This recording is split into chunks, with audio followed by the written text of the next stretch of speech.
Hello dear students, शुरू करते हैं आज की वीडियो। आज की वीडियो छोटी है लेकिन बहुत इम्पॉर्टेंट है। ये जो वीडियो है उसका टॉपिक है एपिक। ये इम्पॉर्टेंट इसलिए है क्योंकि epic is one of the special mode of writing poetry and it is a well known verse in English literature. तो चलिए शुरू करते हैं आज की वीडियो। इसमें हम पढ़ने वाले हैं कि एपिक क्या है with a proper definition and explanation, and after that we are going to study about the characteristics of epic. It means epic की qualities क्या होती हैं, and at last we are going to see some of the best examples of epics. इस video को start करने से पहले और टॉपिक में आने से पहले हमारे इंडियन रिलीजन जो है, हमारा हिंदू रिलीजन है, उसकी जो दो महाकाव्य हैं जिसको कि मेरे विचार से सारे स्टूडेंट्स जानते हैं, सारे चाहे वो किसी भी कम्युनिटी को बिलोंग करते हैं, लेकिन वो सभी जानते हैं कि हमारे रिलीजन में महाभारत एंड रामायण ये दो ऐसे ग्रंथ हैं, काव्य ग्रंथ हैं जो कि महाकाव्य कहे जाते हैं।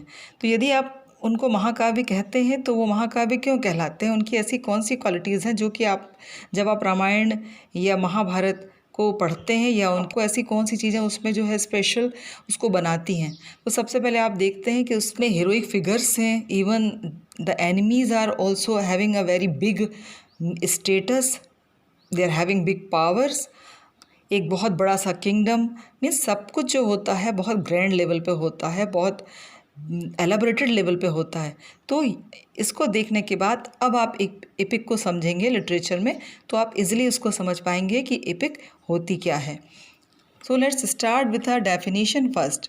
An epic poem is a poem ordinarily involving a time beyond living memory in which occurred the extraordinary doings of the extraordinary men and women who is dealing with gods.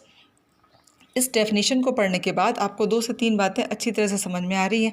सबसे पहले तो कि ये बहुत लेंदी पोएम होती हैं क्योंकि ये क्लासिकल स्टोरी बेस्ड होती हैं। क्लासिकल स्टोरी बेस्ड मतलब पुरानी किसी मिथ्स को, पुरानी किसी legends means old stories based on traditions, मतलब परंपराओं से जो चली आ रही जो स्टोरीज़ हैं उस पर बेस्ड होती हैं, इसलिए इनकी लेंथ कहीं बहुत ज़्यादा होती है। They are the narrative poems क्योंकि उसमें किसी भी हीरोइक फिगर को या किसी भी घटना को बहुत बड़े स्तर पे एक्सप्लेन किया जाता है, इसलिए ये नरेशन रहता है, पूरी तरह से डिटेल में नरेट की जाती हैं।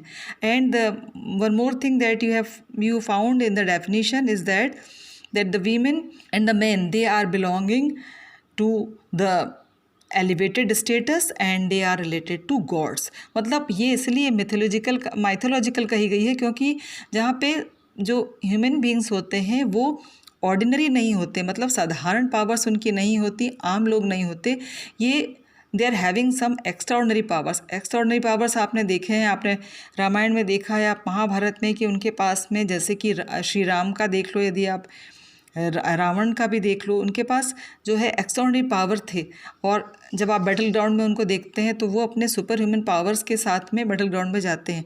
तो ये लोग जो हैं आम लोग नहीं होते और they are dealing with the gods और easily they are having the contact with gods. उसमें मतलब वर्स जो होता है, ये जो पोइट्री की जो बॉडी होती है एपिक, इसमें गॉड्स फ्रीक्वेंटली कहीं ना कहीं मेंशन होते चले जाते हैं।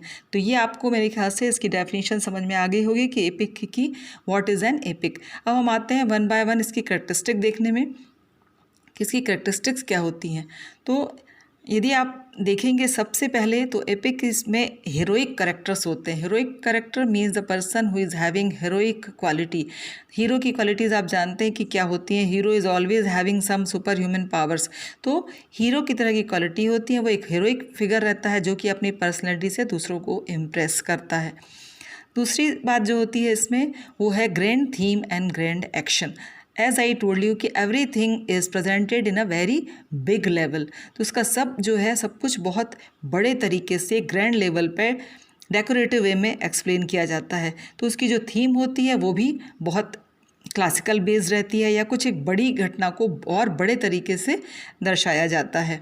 ग्रेट एक्शंस, जैसा कि हम फिर से यदि हम देखें, if we are going back we can see Ramayana and Mahabharata both are the epics that deal with the great actions of the warriors of the kings. मतलब किंग्स हों, वो जो योद्धा हों बैटल ग्राउंड में जो लड़ते हैं और उनकी जो फाइट होती है वो भी बहुत फुल ऑफ एक्शंस होती है। Then we come to the third point, that is the people who are in the epic are having supernatural power. It means as we have read कि उनके पास extraordinary powers होती हैं, they can fly, मतलब जो भी कुछ उनका होता है वो जनरल ह्यूमन बीइंग से अलग होता है। उनके पास जो पावर्स होती है वो सुपर नेचुरल पावर होती है। Super natural means that is beyond the nature, जो कि हम नेचुरली कर सकते हैं, उससे भी ज़्यादा जब हमारे पास पावर हो जाती है तो वो सुपर नेचुरल पावर कहलाता है। Then everything is presented in a grand way, सब कुछ, चाहे वो वहाँ का सीनिक बैकग्राउंड हो, हीरोइक फिगर्स हों, वहाँ की इवन द एनिमीज़ हों, वहाँ के वॉरियर्स हों, सब हर कोई जो है उसका एक बहुत ग्रैंड वे में प्रेजेंटेशन दिया जाता है। Mostly they are dealt with myth and legend, जो कि मैंने बताया कि इसमें ज़्यादा जो होती हैं स्टोरीज जो होती हैं वो माइथोलॉजी पर डिपेंड करती हैं, लीजेंड्स पर डिपेंड करती है। लीजेंड्स मीन्स ओल्ड स्टोरीज़, ऐसी स्टोरीज़ जिनका जो बहुत समय से चली आ रही हैं, परंपराओं पे आधारित है, जिनका कोई ऐसा ऑथेंटिक प्रूफ हमको नहीं मालूम रहता, लेकिन चूंकि हम सुनते चले आ रहे हैं तो उस लीजेंड पे हम ट्रस्ट करते हैं, और वही लीजेंड को लेकर के the stories that are connected with the epic, they are based on old classical stories, जो कि हमने जैसा मैंने अभी आपको बताया कि ओल्ड पुरानी स्टोरी उस पर जो कि मेमोरी के बेस पे आधारित हैं, उसको एक ग्रैंड लेवल पर प्रेजेंट किया जाता है। बियॉन्ड द रियल, यदि हम देखें जैसा कि हम पढ़ रहे हैं कि वो सुपर ह्यूमन बींग्स होते हैं, सुपर ह्यूमन पावर्स होते हैं, तो निश्चित है कि वो रियल नहीं हो सकते। So the story is somewhere away from the reality, सच्चाई से थोड़ी सी वो अलग होती है, क्योंकि सच में हम एक आम इंसान की तरह बिहेव करते हैं, लेकिन उसमें जो है आम इंसान नहीं होते, they are heroic figures with extraordinary powers. Exceptional character मतलब एक्सेप्शन मीन्स अपवाद, मतलब ऐसे हर कोई ऐसा ह्यूमन बींग्स के पास जो पावर नहीं होते, ऐसे कैरेक्टर्स मिलते हैं with grander facility.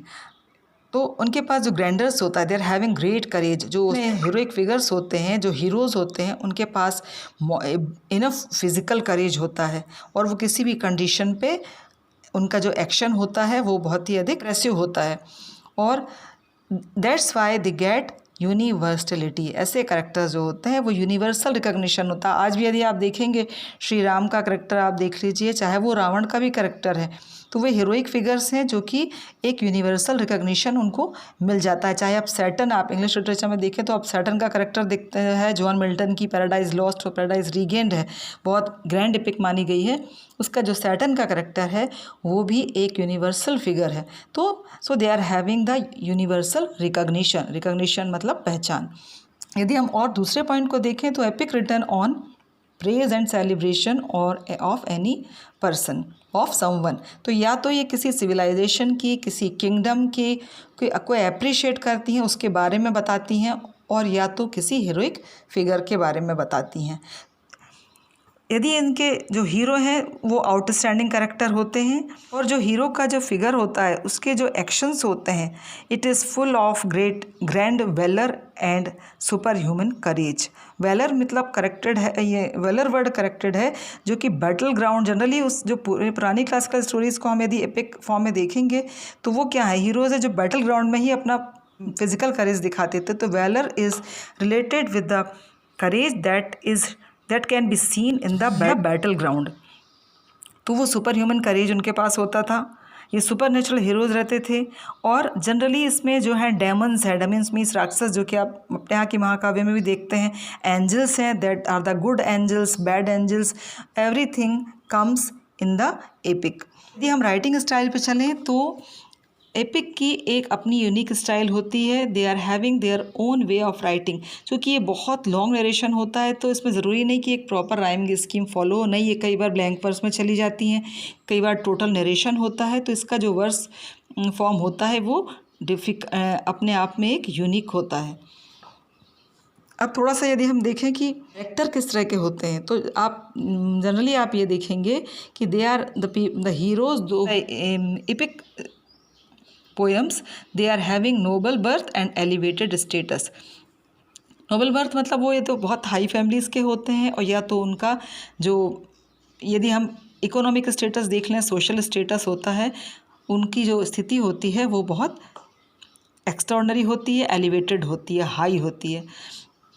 They are generally the who are the people, ये जो हीरोज़ होते हैं वो जनरली कौन से होते हैं, वो बहुत कैपेबल होते हैं, मतलब वो फुल ऑफ करेज होते हैं, या वो बहुत वास्ट ट्रैवलर होते हैं, मतलब सारी दुनिया वो घूमे हुए रहते हैं और उनको उस तरह से प्रेजेंट किया जाता है।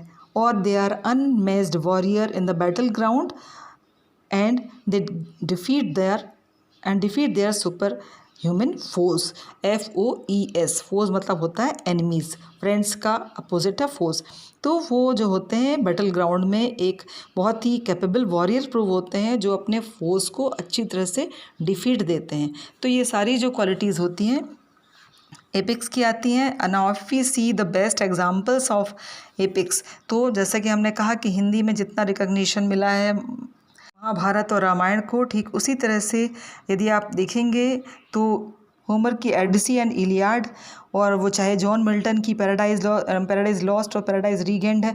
इसके बारे में शॉर्ट में बता देती हूँ कि किस तरह से जो सैटर्न और एडम एंड ईव के बारे में हम पढ़ते हैं कि किस तरह से पैराडाइज जो है उन्हें खो दिया था और कैसे वो फिर से उसको अचीव करते हैं। तो ये पूरा एक ग्रैंड लेवल पे एक एपिक है जो कि मिल्टन ने इसको प्रेजेंट किया है।